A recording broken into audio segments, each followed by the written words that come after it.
so fortunate to be able to share.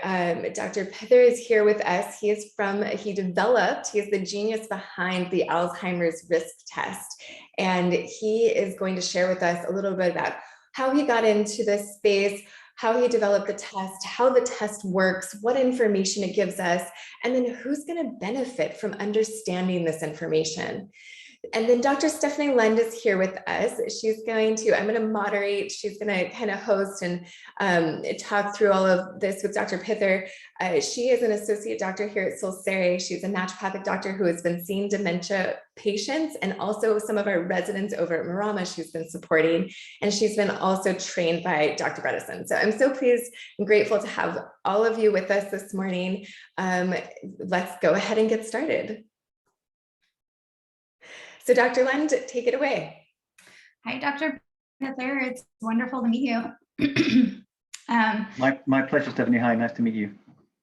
So I'd love to hear a little bit about how you got into this space and how you developed this test. Sure, okay.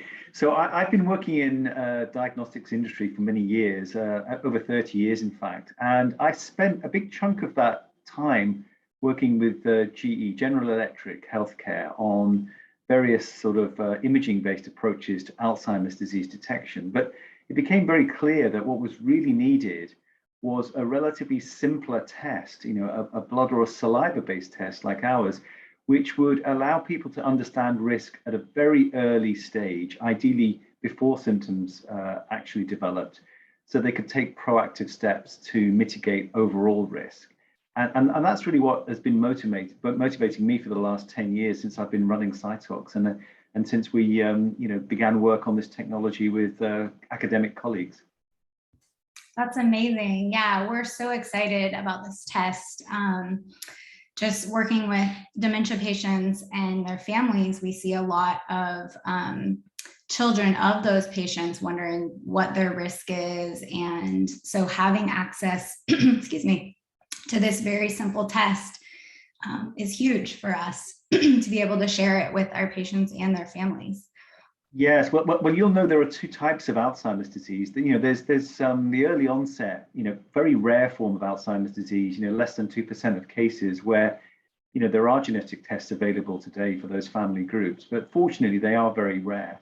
Mm-hmm. What we're talking about here is the much more common late onset, so-called late onset Alzheimer's disease, which, as you know, is predominantly something that becomes symptomatic in patients of, maybe 60, 65 and above. Not always, but usually. Yeah. And where there will be a family history. So, it's not a direct sort of link necessarily to siblings or to parents, but you may know of a grandparent, an uncle, or an aunt who has been diagnosed previously, and you may be wondering, even if you're a relatively younger person, have I inherited any increased risk, any predisposition to develop this disease later in life? And if you have, you really want to know about it, because the great news is there's loads we can do today, even without disease-modifying drugs from the likes of Biogen or Eisai or Eli Lilly and others that people may have heard of, that are coming and will be important. There's tons of stuff you can do today. And that's, so important for people of any age to understand risk, understand brain health, and take proactive measures, to improve overall prospects. Absolutely. That's something that I really love. Excuse me. I'm just going to get some water here. Dr. Pither, just while she's having a bit of water, I'm curious how this test is different from the ApoE status testing, right? We know that ApoE predisposes people to late onset Alzheimer's. So how does your test offer a little bit more than that?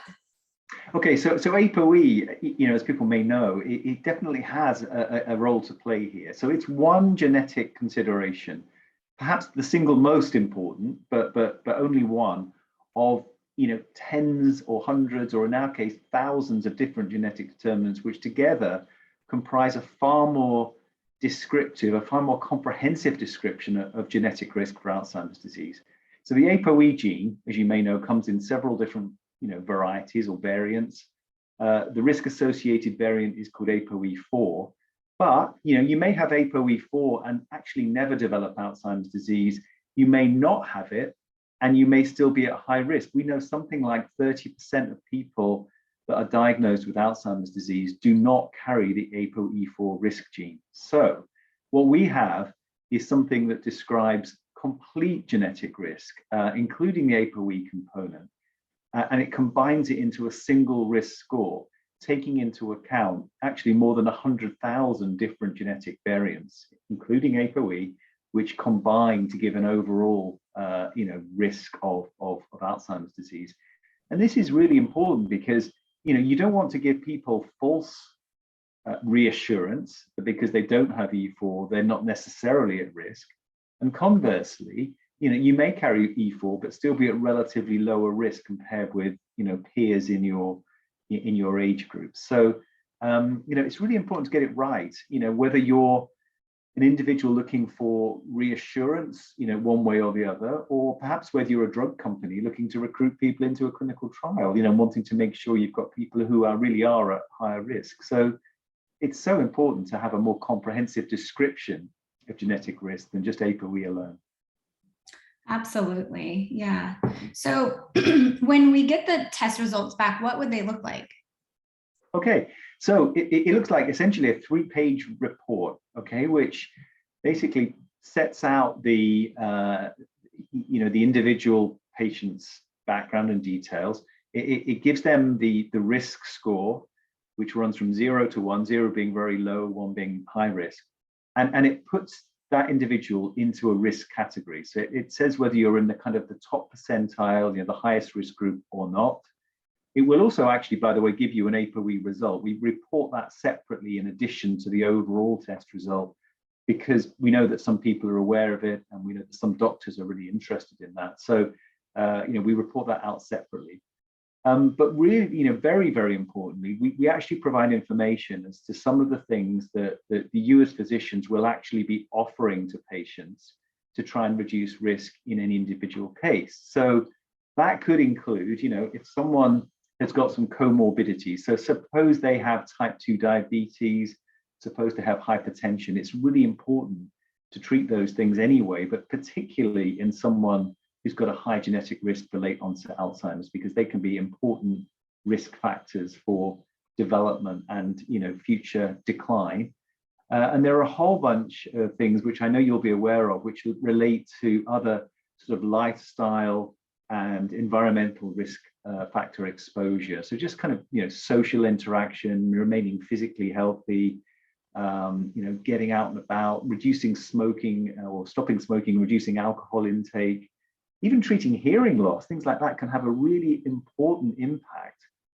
One of the victims of COVID over the last 2 years has been a really important report that was published by the so-called Lancet Commission. And they actually set out all these different risk factors and how they can be, how they can impact an individual's risk of developing Alzheimer's disease. And the important conclusion that they drew is something like 50% of those risk factors can be managed actively today. So even if or especially if you're at high risk of Alzheimer's disease, you need to be taking these things really seriously, because they can have an absolutely beneficial effect.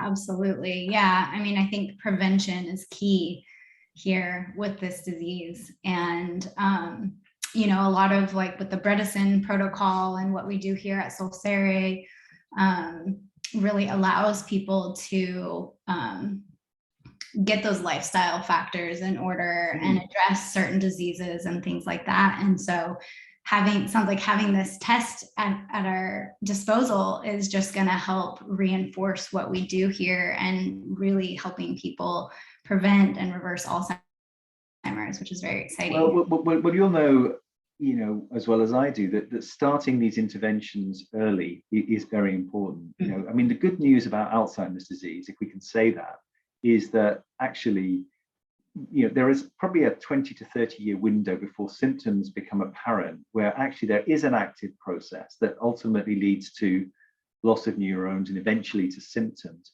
But that's a great window of opportunity to intervene. Okay, so, and the earlier we can pick people out, the better we can, set up these interventions to have maximum impact, including things like the Bredesen protocol, which I know you guys are expert in offering to patients. So that's a really important message. And I think it's something that's just not been understood really very widely in the field so far, perhaps partly because of COVID, but partly because it just takes time for these new pieces of science to percolate down into everyone's awareness and for clinicians to start addressing these things proactively. So, whether you're a younger individual with some sort of family history that has concerns, or even actually if you're someone with early symptoms that you're not sure about, is this anxiety, stress, depression, is it early dementia symptoms? The good news is, even if your symptoms were due to early Alzheimer's disease, these lifestyle and other interventions actually can have a really beneficial effect and reverse some of those symptoms. And I'm sure Dr. Sanderson can speak to personal experience, where she's seen patients benefit in exactly that way. Yeah, it's been incredible. And I want to thank you. When we chatted recently, you had mentioned that Lancet article. And so I pulled it back up. I think I'd seen the headlines at one point, but like you said, we all were distracted by COVID in 2020 when it was published. And in that executive summary, at the top, they suggest that about 40% of the dementias happening today could be prevented or at the very least delayed. And when we think about just the magnitude of the suffering that is caused by this disease, not only for the patient that's experiencing it, but of course for the family members who lose that loved one, the caregivers who work tirelessly to take care of that person who has become not an asset anymore to their family, their community, but more of a liability, right? They need to be cared for this indefinite period. They lose their dignity through this torturous disease. And if we could get rid of 40%, every day I wake up and I think if I could help one person not get this disease, it's a success. But to imagine that 40% of the people suffering with dementia don't have to, that is just, it gives me chills. And it makes me want to work harder to make sure that we have all the information that we need and we continue to get the science, we continue to do everything that we can clinically, research-based at places like Marama. We continue to get more and more and more information about how to best do this for people, right? We know what we know today. I'll echo what you said, Dr. Pither, is that the earlier we intervene, the younger someone is, the more confidence I have that they're going to fully regain their cognitive capacity, be able to stay in the workforce, stay engaged in their communities, stay engaged with their families. And something like this, like the Alzheimer's risk test, to have that to motivate people to make those lifestyle changes earlier is just such a fabulous, wonderful tool for us here clinically. Yes, I think you put that very well. The personal cost to the individual and to their families is obviously enormous, and of course, in addition to that, there's actually a financial cost, a significant financial cost, both to individuals, families, but also at the societal level. So if you could take away 40, or some people are actually estimating it's even close to 50% of those factors that can be managed, they can be proactively managed to reduce overall risk, even in someone with a high genetic predisposition. Then the savings at that level are absolutely enormous. So it is a message that I can assure you is becoming better known. But even as recently as a month ago, when I was at the World Dementia Council meeting in London, where some of the senior representatives and experts in this field, including the head of the Alzheimer's Association from the US, were present. This figure of 40 to 50% of modifiable risk is not widely yet understood, and the implications not fully appreciated, even at those senior levels. So we need to get the word out, to all practices, be they specialist dementia clinics or be they even sort of primary care physicians and general practitioners, that you do need to know who's at risk, because there are things and there is stuff we should all be doing today, starting today. The sooner we start, the larger the potential benefit. I'm curious what neurologists say when you let them know that this test is now available to their patients. Are they excited about it? Do they want to know, or primary care even? That's a great question. I think the answer is, Mostly, yes. I mean, mostly they're very excited. We've got quite a large number of clinics now, registered and signed up to use this test, throughout different states in America and outside the US as well. So word is growing, and clinicians have now started in some places to use this test, for the first time in their patients, and they're reporting, great results. I mean, the good thing about this test is that the patients are understanding the report, they're understanding the implications for what they need to do, and then they're taking those steps accordingly. So for that reason, clinics have started ordering repeat again and again and again, not obviously for the same patient, but for different patients, because they're becoming comfortable with the benefits that can accrue. And particularly in clinics like yours, where you're offering all these interventions, such as the Bredesen protocol today, there's even more reason for your patients, who may be sort of a bit younger and still thinking, well, this is something for the future, to come in and get us, get assessed sooner rather than later, so they can adopt these changes. I mean, one of the key things about giving anyone a risk report based on genetics or any other measure is that the results are understood and they're actionable. And then you tend to get sustained change. It's when patients do not understand test results and do not understand what the implications are, that they tend to sort of lack the perseverance needed to stay with the changes that are required. And certainly with genetic testing, there's been kind of a mixed bag out there for a long time. It's either ApoE, but there's your 23andMe and all of your raw data, and where do you send it to, and what does it mean? Yeah. And I know even as a clinician, my perspective has been, does somebody really want to spend hours and hours sifting through all this data, even after it's been somewhat interpreted, to then draw conclusions that we're not overly confident in?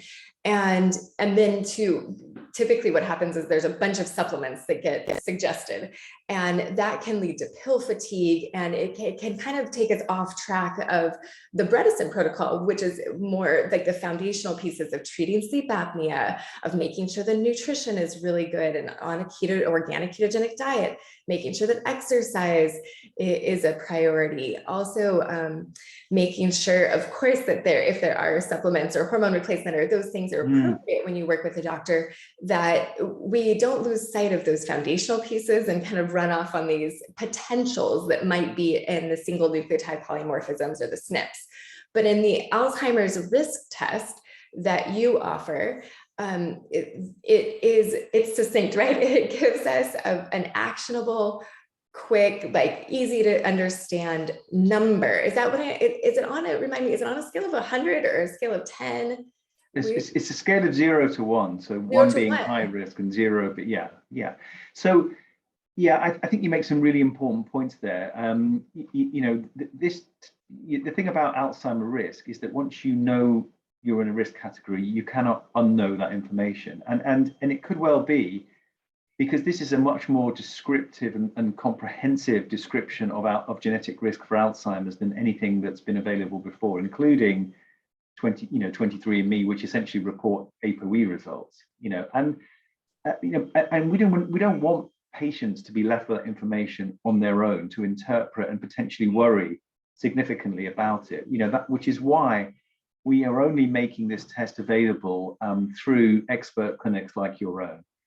We do not believe that direct-to-consumer selling of testing like this is a responsible way to proceed, which is why we ruled that out very early on. Which is why we talk to clinics, we then go through a registration process, and then we make the test available only through those clinics that we feel can provide that sort of support, and then expert supervision of the sorts of interventions, including, as you said, the Bredesen protocol, which may follow afterwards. So I can already see some questions coming in. So as you just mentioned, this test is only available through providers, and primary care providers can sign up anytime and get access to this test now. However, it doesn't sound like there's that many providers. This is not ubiquitous. You couldn't walk into Kaiser, say, or your primary care down the street and get this test yet. We are offering this through Solsari right now. So if you, in the next 24 hours, this webinar replay will be available online, and you can go to the Solsari website and you can get this test if you are in the United States. So this test will be available through us essentially immediately, and it will come with a consultation because many of you may not have seen us in the clinic here at Solsari yet. And so we want to make sure that, like Dr. Pither is saying, that you have an opportunity to, with a doctor, go through your lifestyle. Tell us your history. How long have you been suffering with symptoms, or who in your family has symptoms? We want to understand the whole picture. Like I mentioned, we want to know what you're eating. We want to understand your digestion. We want to know how you're sleeping. We want to know how much exercise you're getting. All of these, what your stress levels are like. And we don't want this genetic test to add to those stress levels. We want it to feel very empowering, that you can now make decisions with more information, with more data to inspire that decision-making process, and then whatever you decide to do after that. So you'll work with a provider to create a plan. Potentially that might include additional testing or reviewing other labs that maybe you've had done in the past, and then putting together a comprehensive plan that really addresses not only that genetic risk, but of course, taking that into consideration, but also those lifestyle factors and where you are, where your health is right now. So Dr. Pither, we have questions coming in about international patients. Yeah. In Germany or Canada or Australia, where can they go to understand where they can get this test? Okay, so the test is not yet universally available, but it is available in Canada. So for those questions coming in from listeners or perhaps people with relatives in Canada, we have 2 clinics today already up and running that can offer the test to Canadian residents, or indeed, Heather, I think you can actually provide distant sort of telemedicine type support for people outside the US as well. So I guess what I should say is that, you know, if people are already, you know, interested in going to Dr. Sanderson's clinic, then please get in touch. I'm sure there'll be some information available to allow you to do that if you don't have that already. If you want more information about the test itself, you can find that on www.alzheimers-risk-test.com. And if you're outside the US and you want to find a clinic within your own geography, then actually, if you put an inquiry through that site, then we will be able to direct you to a clinician perhaps closer to your own locality. So I know this is changing so fast. You have new physicians signing up with you every day. And so one of the questions is there a list of locations and physicians who are offering this test available? And so you don't have that as of yet. However, if you put in an inquiry on the website, you will get an answer back that will say the closest person is here. Yes, what we can do is we have, you know, for the US, we have a zip code locator, which will allow us to put people in touch with registered clinics in their own locality, you know, rather than having to, unless they want to refer themselves directly to your clinic, Dr. Sanderson, in which case, you know, that obviously that will, I guess, involve getting in touch directly with you. And I think people probably will have information. Anyone who's registered for this webinar will get a follow-up email, which will have all the instructions if you choose to move forward with us. And then just to be clear, so what will happen if when you sign up for getting the test is that it will come directly from Cytox, who does the test. It's called the Alzheimer's risk test.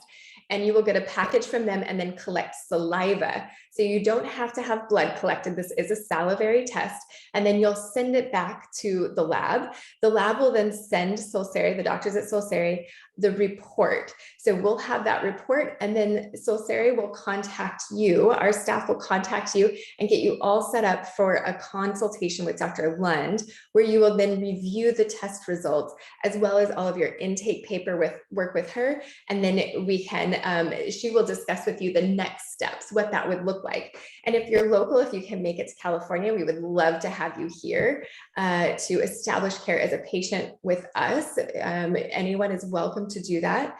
And if that isn't feasible, then what we can do is help you get the support you need close to home. Sure. And while we've been speaking, I've seen various questions, coming across the screen, including access. One question about access in Germany. Now, at the moment,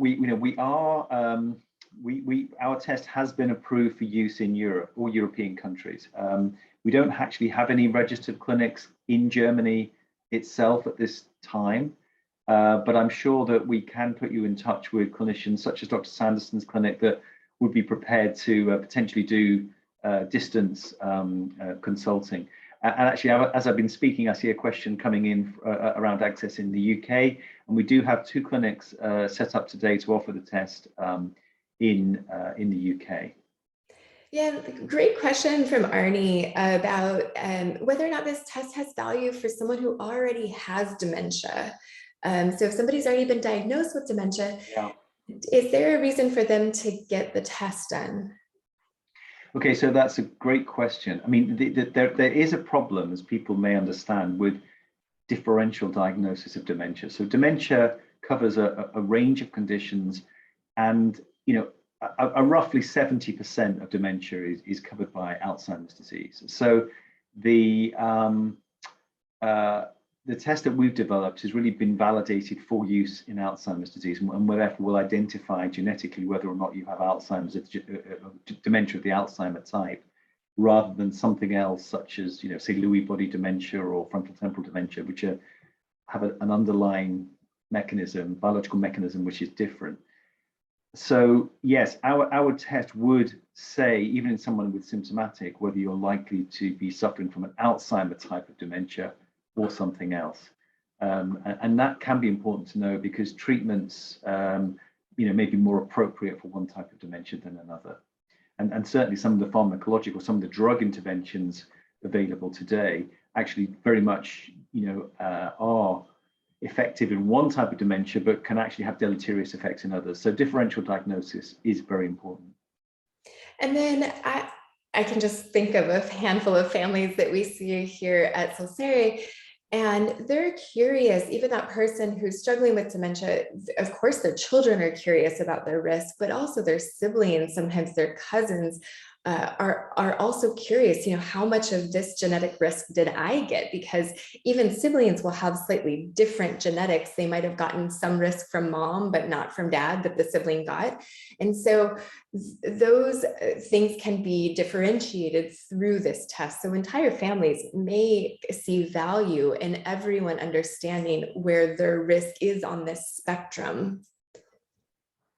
Yes, that's absolutely right. And I think the other thing to know is that, even genetically identical twins, may have differential risk, not driven by their genetics, but driven by the other factors, Dr. Sanderson, that you mentioned earlier. So we know from published studies in genetically identical twins from around the world that, someone may be relatively healthy and 80 years of age, but perhaps another sibling, at 70 may have developed symptoms, and that's a reflection of the relative lifestyle and environmental risks, the differential level of risks that those twins would have experienced through their life.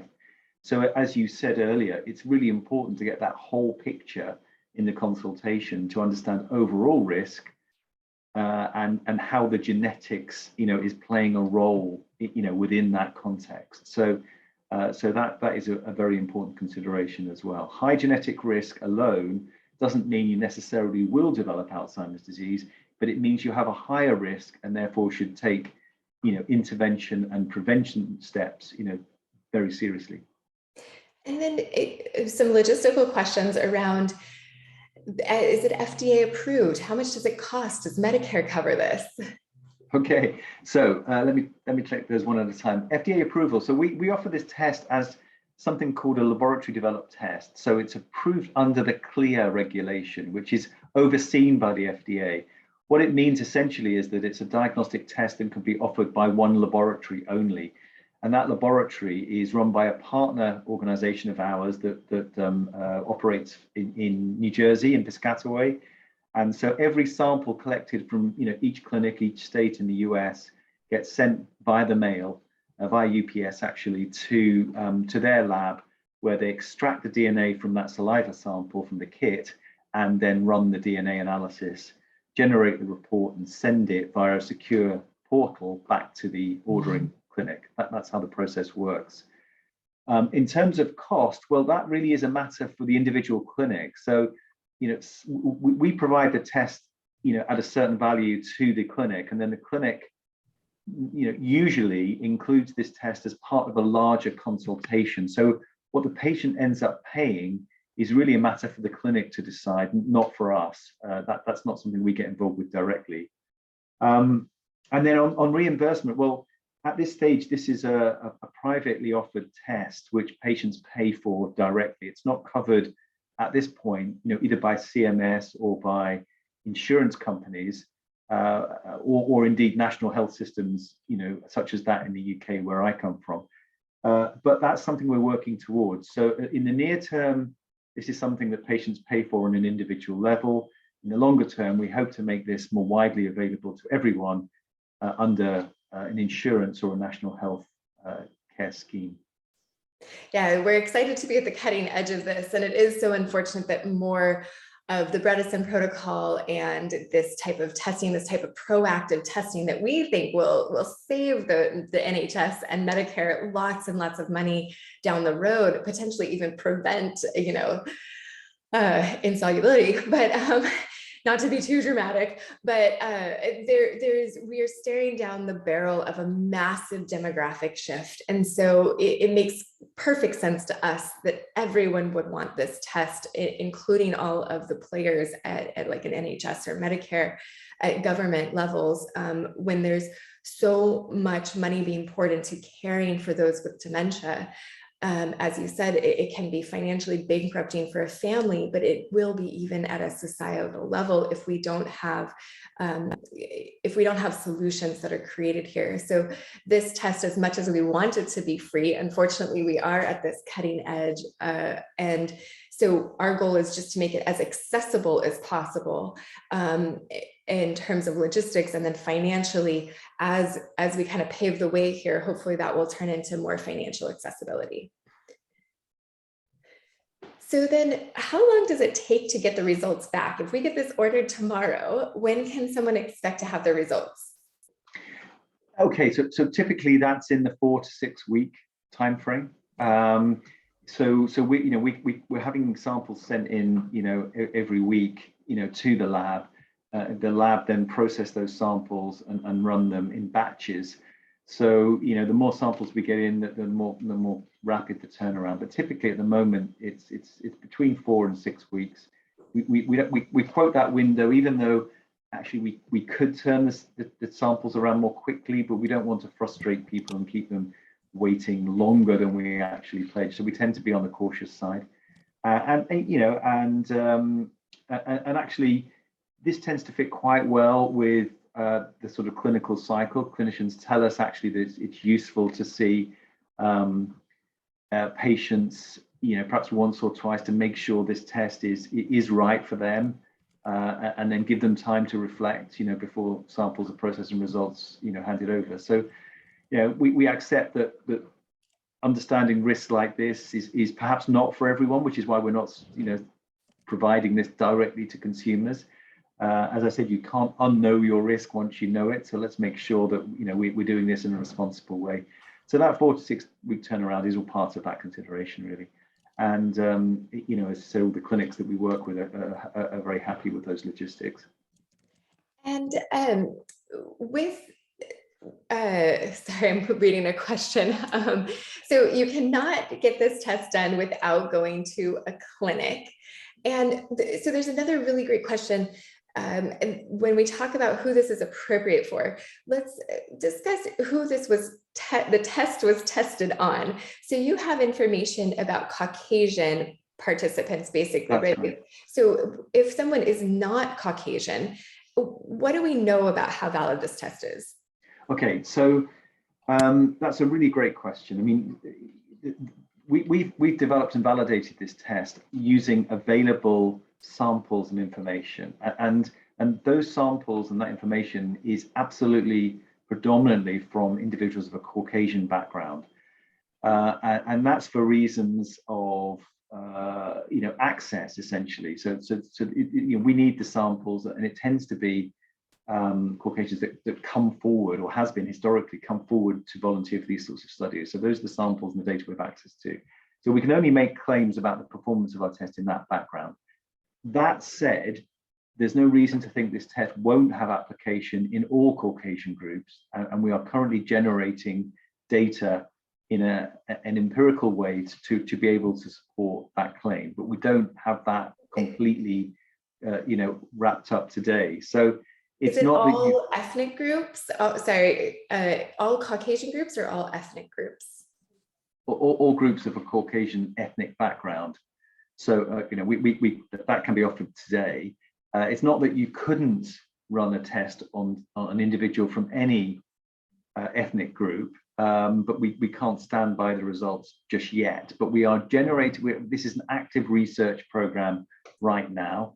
We're analyzing data as we speak from various different non-Caucasian ethnic samples and subjects, and we expect to be able to make specific claims about performance in those groups, in the next few months, really. So oh wow. And what I'm just so curious, like, what if somebody is of Asian descent or African descent, or would they be able to reach out to anyone and say, hey, I want you to use my genetic information to help us learn more? Well, that's a great question. So what we tend to need is quite large sample groups, really, to make it statistically relevant and valid.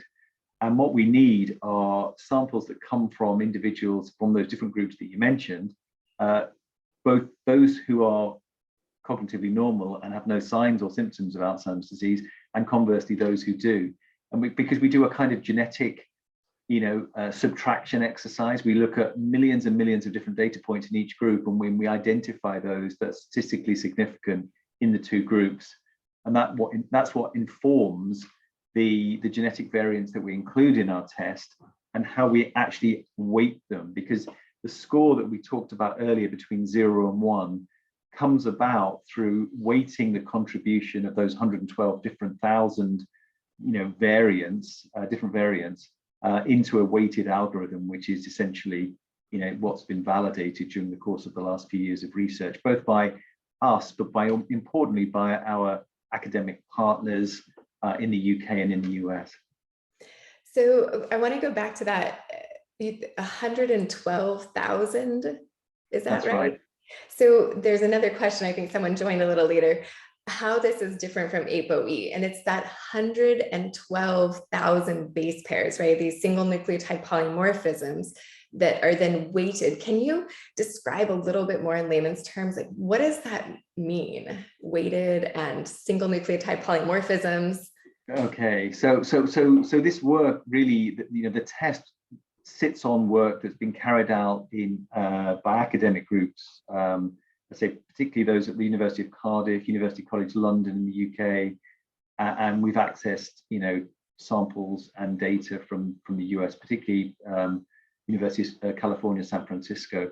And what we've done with those scientists is used what we call statistical genetics approaches to identify those variants which contribute a bit of added risk or may actually be associated with reduced risk. And there were about 112,000 of those variants that came out of that analysis, which has all been published in peer-reviewed science journals.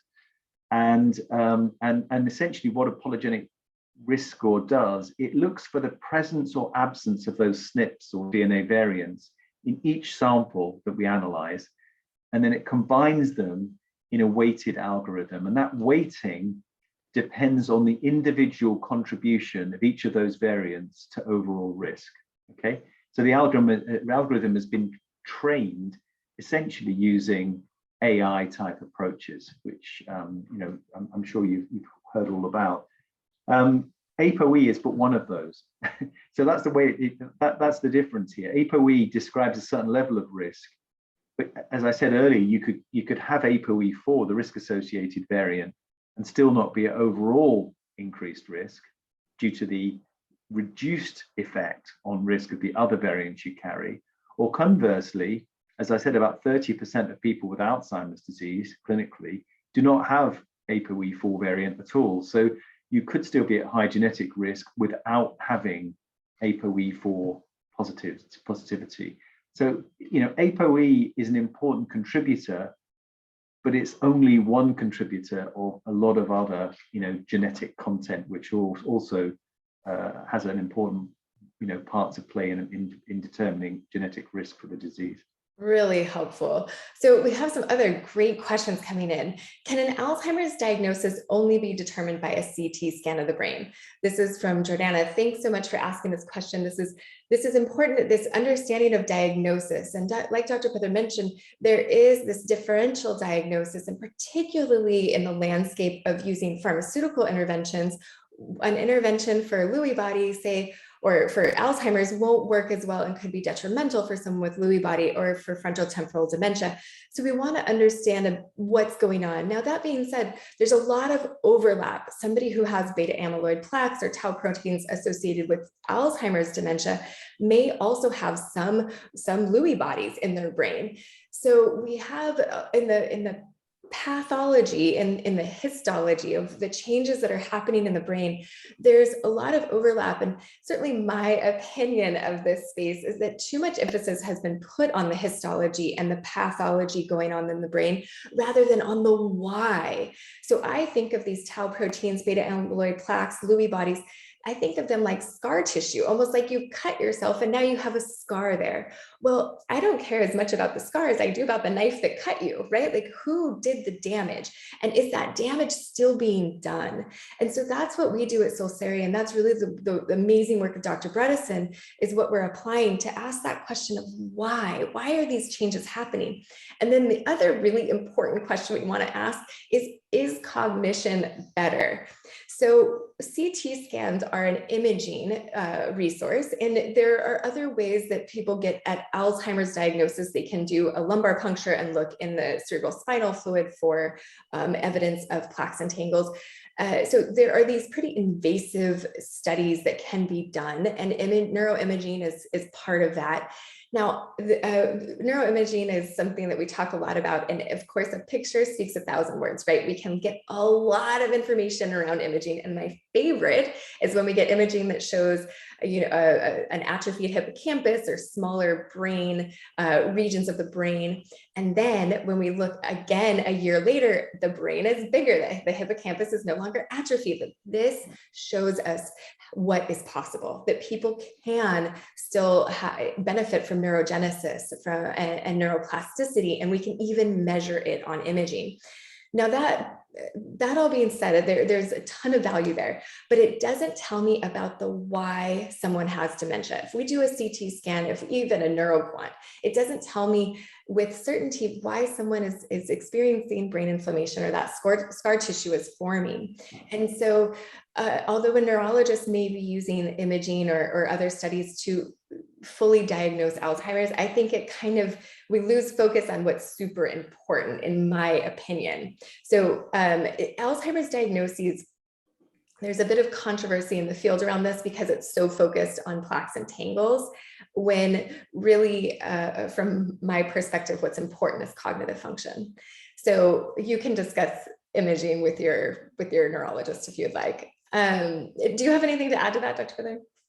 Sure. Yeah. I mean, I spent 20 years of my career with GE Healthcare, essentially developing certain imaging technology, particularly PET imaging technology. And PET imaging that I was involved with was really all about identifying whether or not these amyloid plaques were building up in the brain. And that's still a very important consideration, particularly for drug companies who are developing amyloid busting therapies, so-called, of which, the Biogen aducanumab, example is probably best known at the moment. But I guess an important point here is that these things tend to happen, later in the process. Okay, so the atrophy that you described, Dr. Sanderson, and the underlying Alzheimer, pathologies, tend to be quite a late stage, and it's much better to intervene before they build up to a critical point, because going backwards can be more difficult. So prevention is better than cure here, I think. And the other point, though, is that amyloid as well is not a good indicator, or necessarily in all people, of cognitive decline. Cognitive decline is what most of us are concerned about. Losing cognition, losing our ability to live normally. And yet cognitive decline and amyloid are not well correlated. So you could have quite a lot of amyloid and still be cognitively intact. Conversely, you could have relatively low levels of amyloid burden and be suffering from, dementia. Now, our test has been trained to actually pick up cognitive decline due to Alzheimer's disease.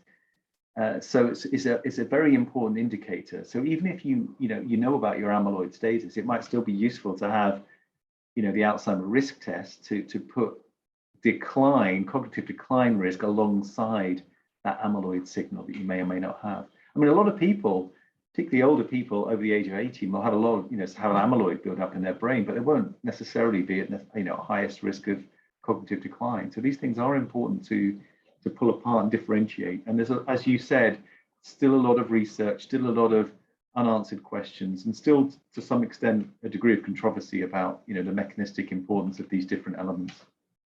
So this question makes me really excited and happy. We have a provider asking, how do we get certified? How do they get trained and signed up with you folks to make sure that they can get their clients access to this Alzheimer's risk test? Well, I think the easiest way for them to do that is to go on to www.alzheimers-risk-test.com and contact us, and we can, or reach out to me directly at my Cytox email, which is richard.pither@cytoxgroup.com. And we'll get back to you, and we'll talk about how we can work together, to set this test up in your own clinical practice. So, as Dr. Sanderson mentioned, we are doing this on a regular basis. We have clinics, already established and offering this test throughout the United States, and we'd be more than happy to work with clinics, actually wherever you're based, to first of all take you through the background to the test, how it works in a lot more, scientific detail, decide whether it's right for you, and if it is, lead you through the registration process, which is a very simple process, at the end of which we will provide you with the sampling kits, the saliva sampling kits that you can either administer directly with patients as they come into your practice, or indeed they can be sent by you to the patient in their own home if they live some distance from the practice. So there's no need for that patient to come into the practice at all. And, during COVID, people have got used to having remote consultations and of course providing samples for testing on a regular basis through, saliva type sampling. And I can tell you now that giving a saliva sample to take the Alzheimer risk test is far less unpleasant and dramatic than COVID-related sampling. So that's a good thing we can offer. So there's another great question from Michelle. Once the test is reviewed by the doctor, will they be able to give advice on recommendations to reduce the risk of having dementia or Alzheimer's later in life? And so, Michelle, absolutely, I would say with certainty and confidence that yes, Dr. Pither has been referring to the Lancet article. So hopefully your provider, there are providers who are able to do this. Now picking the right one, because there still are neurologists saying that there's nothing that you could do. Why would you want to know your genetic risk? There's nothing I can do to help you. Well, the Lancet journal, a very, very highly respected journal out of the UK, has this paper that was published in 2020 that is a commission that basically takes all of the research, all of the meta-analyses, and gives advice about how it can be used by governments, for policy making, and also by providers to discuss the risks of dementia. And they describe, I believe it's 13, 12 or 13, there were 9 in 2017, and then they added 3 or 4 more in 2020 that included things like air pollution, right? So how close do you live to a freeway? We're here in Southern California, where we all live in some proximity to Interstate 5. And we measure here in our clinic MTBE, which is a fuel additive. And we can see that people who live closer to I-5 have higher levels of this. There are also things in groundwater. So they discuss air pollution there, of course, other chemical toxins that can be found in things like alcohol. So if you're drinking excessively, and then also in cigarette smoke. So they discuss some of these things that I more generally think of as toxic exposure. And then a Bredesen trained provider is also going to discuss things like potentially herbicides and pesticides that are known neurotoxins, potentially mycotoxins that are known neurotoxins, heavy metals like mercury and lead that are known, cadmium and arsenic. All that can be an issue for cognitive function, brain function, and part of the explanation for why the scar tissue like plaques and tangles starts to form. So Michelle, my recommendation, you can of course go to the Apollo Health Co site. This is Dr. Bredesen's work is Apollo Health Co. We would be privileged and honored to work with you as well, especially if you can make it to California to establish care with us. But there are Bredesen trained providers all over the world who absolutely will be able to give advice and recommendations on how to reduce your risk of developing Alzheimer's later in life, especially if you have this report there. You can discuss, how much risk do you have? Yeah, I think that Lancet neurology paper that you mentioned, and we've discussed it a little bit, I mean, it is still percolating through the community. So you will find not all neurologists are yet aware of, this paper, its importance, the fact that you have such a big amount of risk that can be modified, that's so critical. But persist. If the first neurologist you talk to gives you that response, my advice would be to go find another one, because this is information that's very much at the cutting edge. The work of that Lancet Commission was heavily influenced by research in Europe conducted by Professor Mia Kiffer-Pelto, and that work is still going on through a series of observational studies, interventional studies called the FINGER studies. And if you look those up, you will find that that's where all the science that identifies these modifiable factors that the Lancet Commission summarize, a lot of it comes from that work. It's really groundbreaking work, and I think we'll look back on this as some of the most important advances in Alzheimer's prevention that we've seen in the last 20 years. It's really very exciting.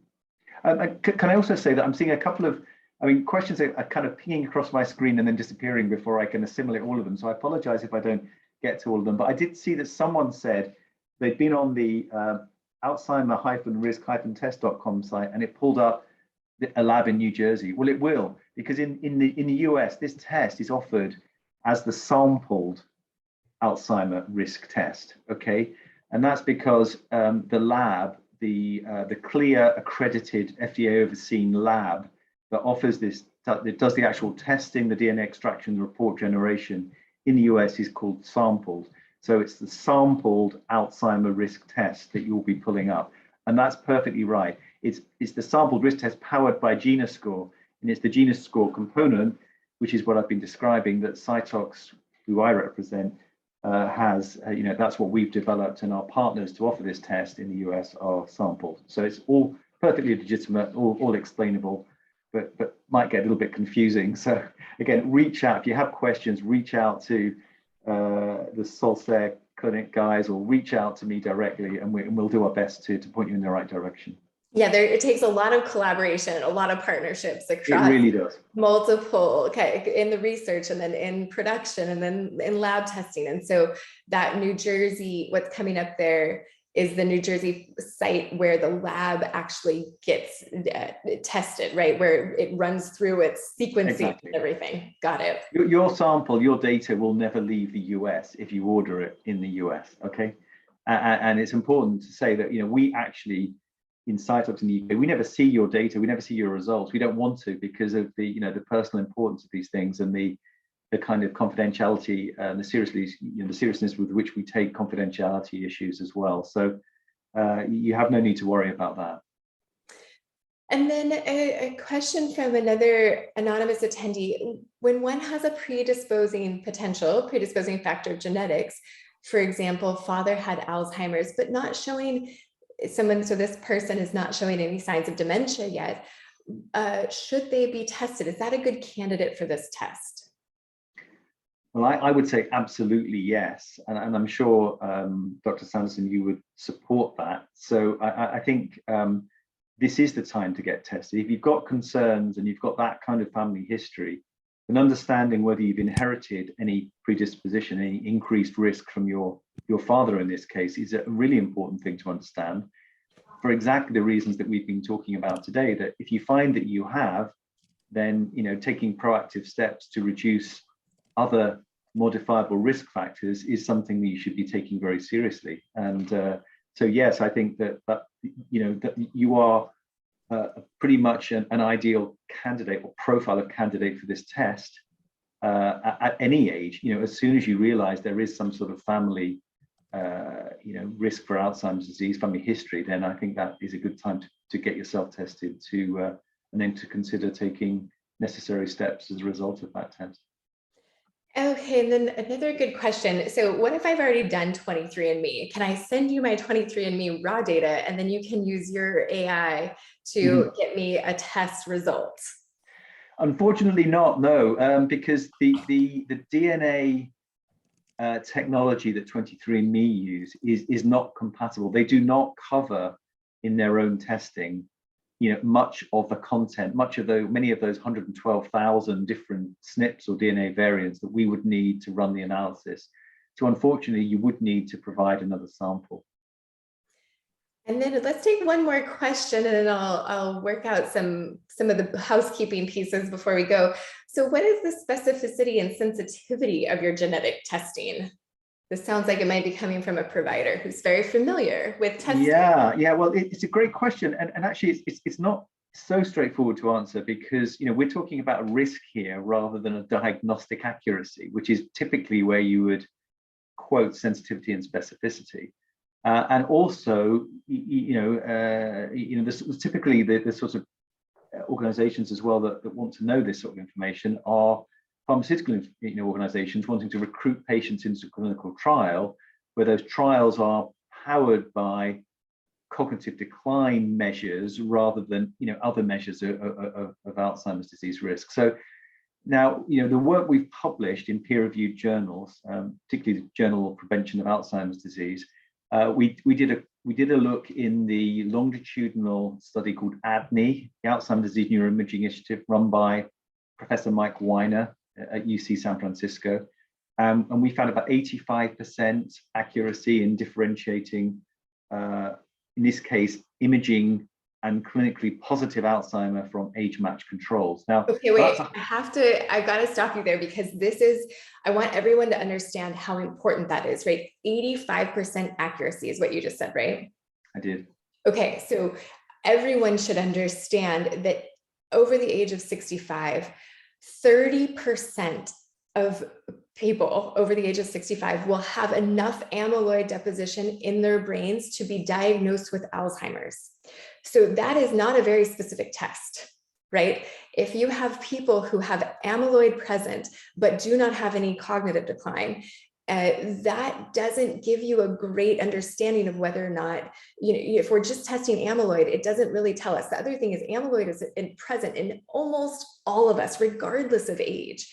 And so when we are looking at how risky is it for me to have dementia, yeah, we can look at amyloid. Yes, we can look at ApoE, but that gives us part of the information, nowhere near 85% accuracy. Yeah, exactly. And of course, what you've got to bear in mind is that that sort of figure is probably a bit misleading, in the sense that there will be, even in ADNI, which is a very well-controlled clinical study by academic clinical scientists, there will be mislabeling of healthy controls who may actually be at-risk individuals who haven't yet developed an amyloid signal or cognitive symptoms. So, we published a paper, and again in a peer-reviewed journal, that says that our genetic description of risk is as good as you can possibly get. So it's the most comprehensive description you can ever achieve. It doesn't mean you will get Alzheimer's disease because you've got high genetic risk, because those lifestyle factors can be, modified very, very effectively in some people. But it will give you a very comprehensive description of genetic risk for Alzheimer's disease. That's what we stand by. Wow. Well, wonderful.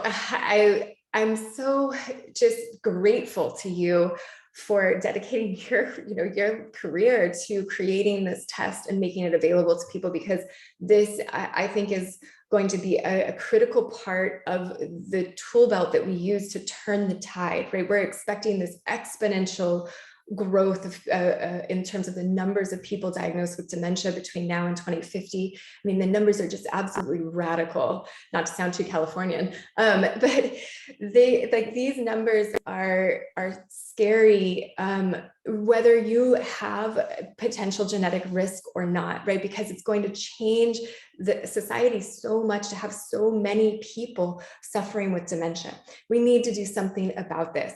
So one thing that you can do is, if you don't have dementia, you can understand your risk, work a little bit harder in terms of lifestyle factors to prevent that from becoming dementia. And we are here at Solseri to work with you to get this information. So for this test, we are working with people remotely. So what we'll do is basically become a guide for you. You won't establish care with us as exactly, we won't necessarily be prescribing prescriptions and things like that, so you won't be a full-blown patient, but we're going to help get you access to this test, and then you can come in to see us and establish more comprehensive care. But we want to make sure that people have access to this test, and then if it's not feasible for you to come here, we will help you find someone you can work with closer to you, so that you can get the testing that really rounds this test out, right? So you understand your genetic risk, then we want to understand your lifestyle risk, so people can get their hemoglobin A1Cs tested, maybe do sleep apnea testing, do all of that other testing for toxins that complements this test so well, whether you do it with us or with someone else. So what will happen next is that you will get an email, because you signed up for this webinar and you were here. We're so grateful for everyone who participated. You will get an email that gives you all the next steps, as well as a link to the replay for this webinar. So don't worry if you got here late or if you missed certain things, you will have access to this webinar in perpetuity in the interwebs. It will be available to you.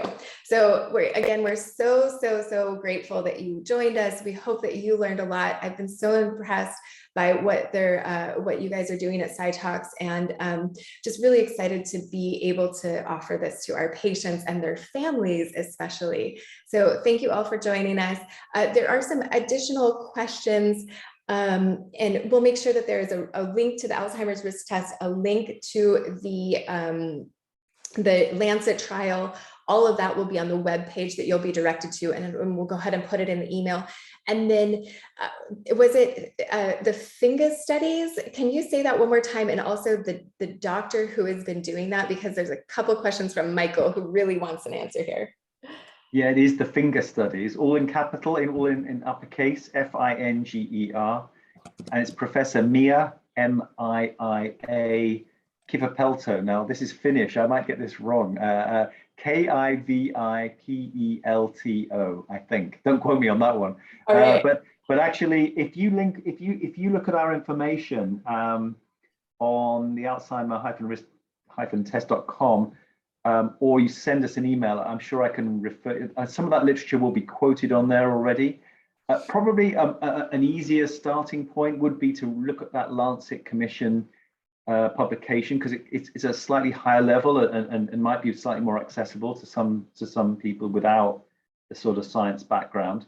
So I'd recommend you start there, and that definitely is referred to in our literature as well. It's one of the most important publications that needs to get out there more widely that I've seen in the last 20 years of working in Alzheimer's disease. So I definitely recommend you look there. Well, thank you so much, Richard, for just joining me and Dr. Len as well in our effort to change the narrative around what is possible for those struggling with dementia, and especially for the next generation. We believe that Alzheimer's is optional, and having tools like this that you've developed so that we can take information and create actionable steps. We are just so grateful for your collaboration in this field. It was a pleasure speaking to you today. Thank you very much. All right, take care, everyone. We'll have more information to follow. And thank you for all your questions and participation. And then be on the lookout, the Reverse Alzheimer's Summit. Richard is a guest on that, and there's lots more information there. So those emails will be going out next week. So please be on the lookout and sign up for that. See y'all soon. Thanks. Goodbye.